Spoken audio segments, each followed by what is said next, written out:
Hello everybody, this is log 51. I got like this salad bowl from the Phoenix.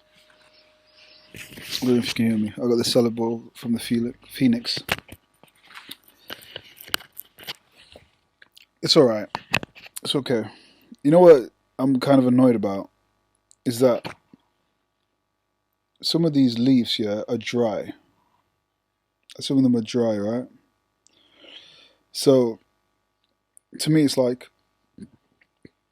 instead of putting the what is that? Is that basil on top? Instead of putting it all in a bowl and then kind of smashing it all together and um, getting the basil and the other sorts of juices all around and the sauce all around, it's like they put the leaves in first, and then the rest of the other, like tomato, avocado, onions, and potato on top, and then put the sauce over it. And I was like, why don't you mix it all up together? Because I'm just eating dry leaves at some point.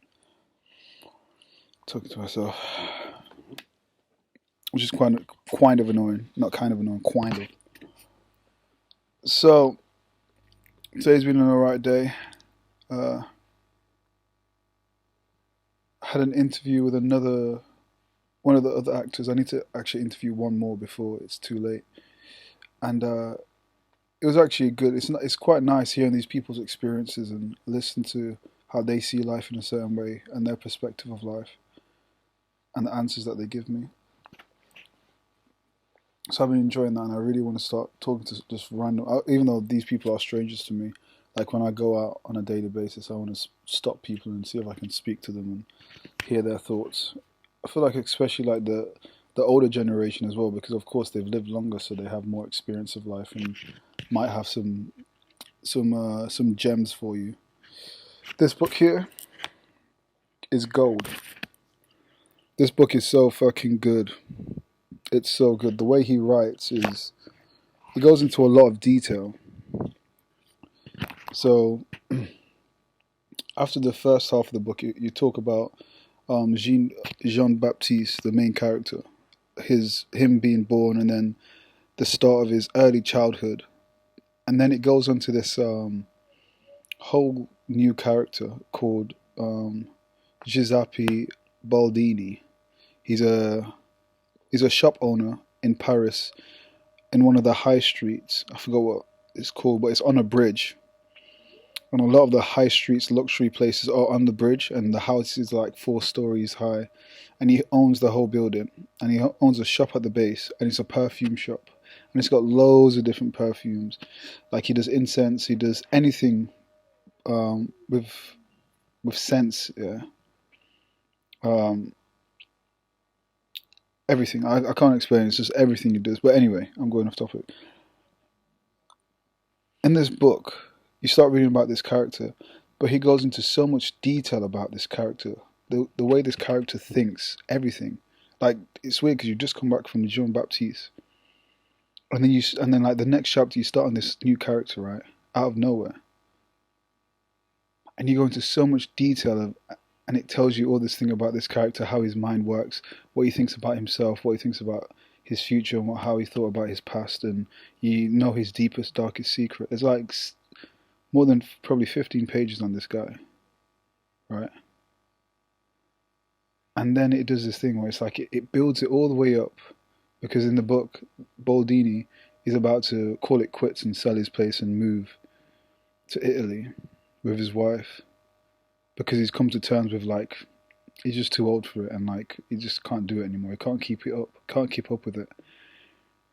And then you hear all this information, right? And then it says, and then the doorbell rings, and it's like when he says, then the doorbell rings, you know who it is already, but in the sense of like there's like this weird kind of dark feeling you have, because you know it's Jean Baptiste, and you already know what he's capable of. But yeah, I just love how much detail he goes in with it, and it's because I tried to write a book myself. I'm still kind of in the process of writing it. It's old, a long time ago, And I think there's only one person who told me that they liked it, and that was my friend Kicky Boy. Other people might have told me, but I remember Kick telling me that he's the one that told me to carry on with it and keep doing it because he liked it and he thinks that I've got a good story ahead of me and I should keep going on with it and then send him when I finished it. And it's because I've sent people before and they're like, other people have complained that I do too much detail. Like I've go into so much detail with it. And reading this book, this man, Patrick Suskind, goes into so much detail. Like honestly, the detailing is absolutely insane. But it's like the more detail he gives you, the more you're like, you dive into this rabbit hole and you go deeper and deeper and deeper and deeper. And then he kind of fishes you back out. And like you're not lost or anything, you're still on the same path. Like you still have an understanding of what the story's about and what this character is about, blah blah blah, or the storyline, because the storyline goes like that, and then he'll go information, information, information, information, but brings you back up, back to the level that you was just at, and it doesn't feel like you've lost anything. Like it feels like you went reading like 4 pages of detailed about this character, then you carry on back into the conversation that he was having with another character. Like it's so. It just kind of makes you feel like actually, it's okay to go into detail. Like it's up to you. It's yours. If people like it, people like it. If they don't, they don't. And it's quite nice because the conversation I had with one of the actors, Joshi. Shout out Joshi. Shout out Minel. And shout out Sam. Um, I was. He was saying that because I asked him about what advice would he give his past self, his present self, or his future self. And he was just saying to believe in himself and be confident and don't doubt yourself. And I keep getting the kind of similar answers. I don't ask everyone that same question. I ask them in a different type of way. Like, what advice would you give your younger self? Or how do you see yourself in the world and how does the world view you? Like, I ask it in different styles, but I always kind of get the similar answer of don't doubt yourself, believe in yourself, and believe in what you can do and believe in your ability. And I keep getting that from people because I've asked a wide range of people from different age range. And it's just like so interesting. I'm like, oh, okay, maybe that's what it is. Maybe God is sending me a sign and he's saying, Ahmat, be patient and just be confident in yourself. Don't think too far ahead. Stay patient and just believe. And that's what, of course, I've been saying in all these logs. But when you hear it over and over again, it's just like, oh, okay. Even though you say it yourself, but when other people tell you, it's like, oh, okay. It's quite nice.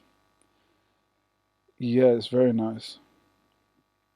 And then I came up with like a new play today, a new film, but I got one step at a time. I have to finish this play first.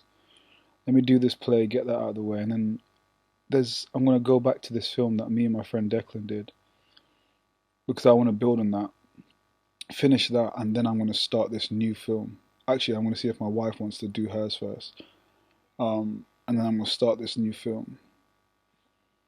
It's quite nice because what I'm kind of doing is, even though like yeah, okay, majority of the times I'm acting in it, but like I want to give myself different types of role, big roles, small roles, whatever roles it is. But I want to become versatile. I want to give like my see if I have the ability to actually dive into these people and learn how they move and how they think and all these kind of things. And if I can have access to that, if I'm willing to let go and allow myself to fall into their shoes and their beliefs and their morals and their values. And hopefully I can learn something from that about myself. It's very interesting indeed. Very, very, very interesting. Ah, there was this what's his name? Stephen Crofton. Stephen. There was a guy who used to work for the FBI, and he was a. I don't know if he was a language. What's the word I'm looking for? I don't know where my phone is. I can't remember his name. Stephen Kroshkin. Stephen Kroshkin.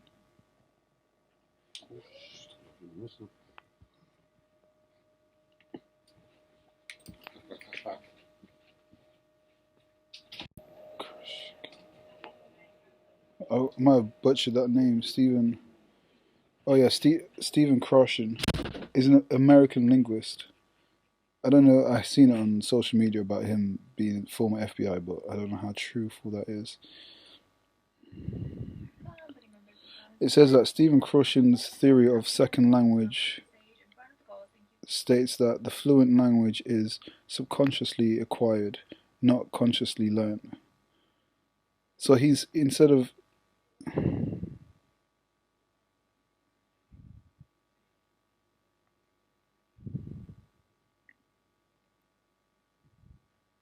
hmm.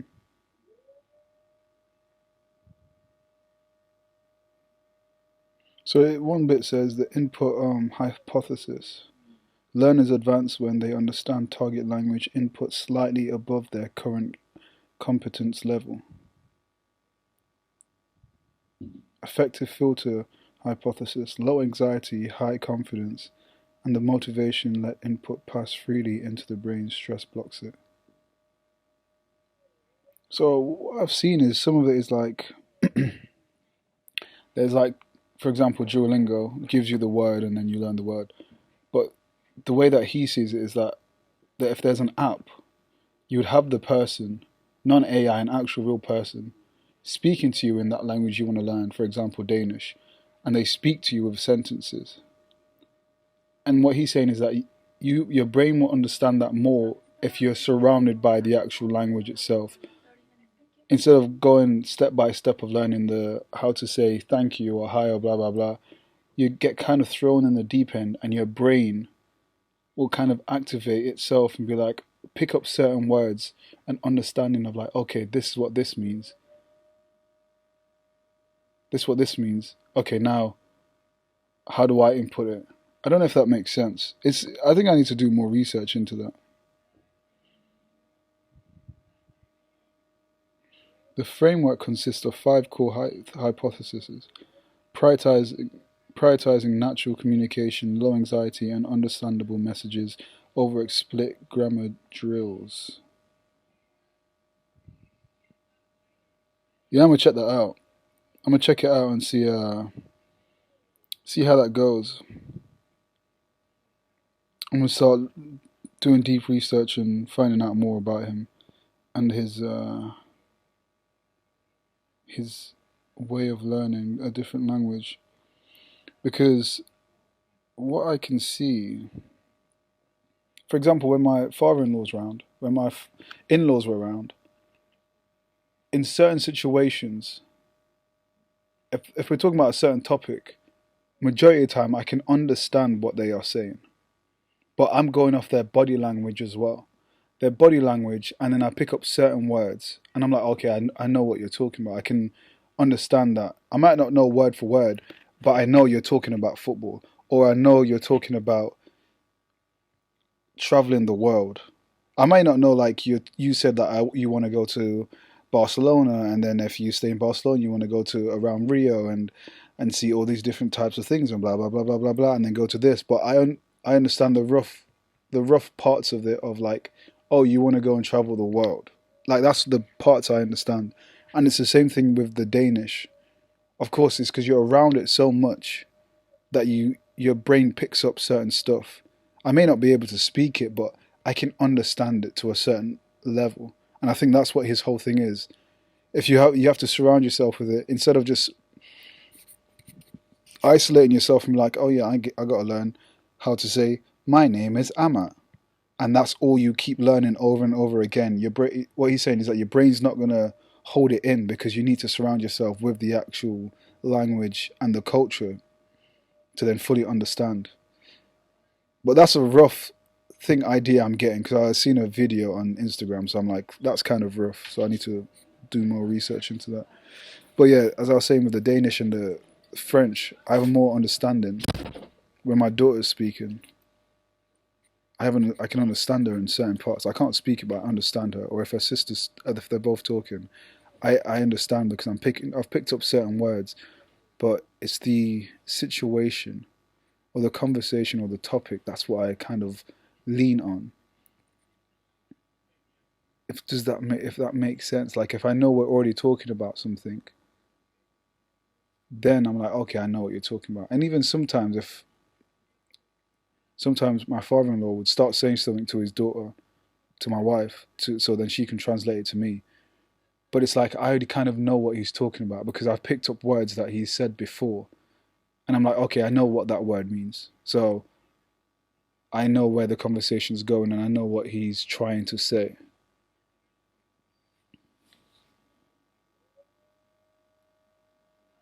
Yeah. So I'm gonna look into that more so that I can see if that can help me learn more Danish because that is one of my main goals to do as well. Me and Noah are moving to our flat on the 10th of September. We actually need to order a sofa and we've seen one what we like, what she likes. I do actually like the sofa. And see if we can get that, get the Wi-Fi sorted, get the prepaid utilities instead of have it on a. We ain't doing that business, mate. Don't do that. And then just we're kind of using Pinterest to kind of make the house like how we want it to look. Might not get everything now, but like that's the aim we want to get to. We booked the flights yesterday to go to Denmark and then go to my wife's friend's wedding. Daphne, shout out Daphne. And then my brother's getting married. I need to book